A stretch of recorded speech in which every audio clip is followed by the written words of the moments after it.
সল্টলেকে রাস্তার জমা জলে সাঁতার কেটে বিজেপির অভিনব প্রতিবাদ। টানা বৃষ্টিতেই কার্যত জল থই থই কলকাতা। উত্তর থেকে দক্ষিণ জল যন্ত্রণার ছবি সর্বত্র। ঠনঠনিয়া, চাঁদনি চক, এমজি রোড, কৈখালি থেকে দক্ষিণের ভবানীপুর বেহালা রাস্তা না নদী বোঝা যাচ্ছে না। এদিকে সল্টলেকে ঋষি ব্লক এবং এফডি ব্লকে জমা জলে সুইমিং করে প্রতিবাদে সামিল হয়েছে বিজেপির কর্মী সমর্থকরা।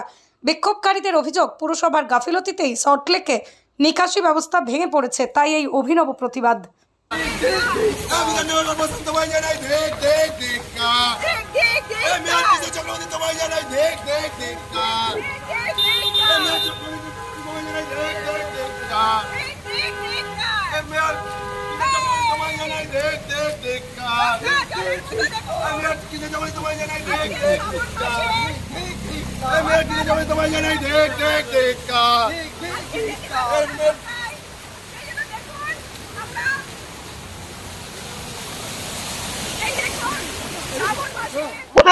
মেয়র কোথায়, মুখ্যমন্ত্রী কোথায়?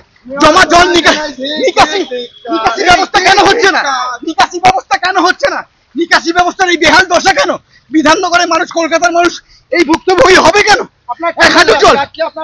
সাঁতার দেখছেন না, সুইমিং কস্টিউম, আর সাঁতার যাওয়ার দরকার নেই, এইখানে সব সাঁতার কাটবে। দিদি আসুন, দিদিও সাঁতার কেটেছে। দীঘা এটা দীঘা হয়ে গেছে, মন্দারমণি হয়ে গেছে। বিধাননগরে পৌর নিগম কি করছে? জমা জল কেন এখানে? হ্যাঁ, জমা জল কেন? সারা কলকাতা এরকম ভাসছে কেন?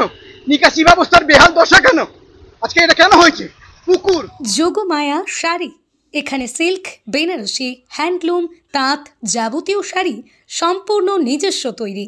আমাদের ঠিকানা মতিগঞ্জের পাশে, সেনকো গোল্ডের বিপরীত রাস্তা, শান্তিপুর, নদিয়া। যোগাযোগ নাম্বার 7501813803। আমরা শুধুমাত্র পাইকারি বিক্রেতা। পুকুর, জলাশয়, নয়াঞ্জলি সবকিছু ভরাট করে দিয়েছে। বাস্তুতন্ত্র, ইকোসিস্টেমটাকে এই সরকার তলানিতে ঠেকিয়ে দিয়েছে। এই জন্য সুইমিং পুলে আর যাবো না। এইখানে আমরা সবাই মিলে বিজেপি যুব মোর্চার পক্ষ থেকে আমরা সাঁতার কাটলাম। এই বিধাননগর দেখে যে শ্রাবণ মাসে গঙ্গার ধারে যে গঙ্গা জল নিয়ে আমরা আজকে তো মাথায় গঙ্গা জলের মতো ছেটাতে হলো। শ্রাবণ মাসে শিবের মাস, সেখানে গঙ্গায় যেতে পারছি না, মনে হচ্ছে দুয়ারে গঙ্গা, আজকে দুয়ারে নদী। আজকে এই নদীটার নাম আমরা দিয়েছি বিধাননগর নদী।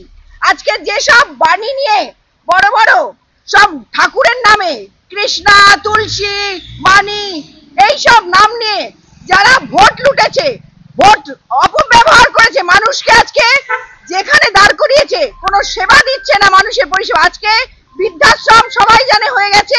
আজকে গোটা মানুষ, বৃদ্ধারা সব আটকে পড়ে আছে এই জলে। তাদের জন্য কোনো ভাবনা নেই পুরসভার, তাদের জন্য কোনো ভাবনা নেই। গোটা পশ্চিমবঙ্গের এই হাল করে দিয়েছে উন্নয়ন, দুয়ারে নদী। আর কিছু বলার নেই আমাদের।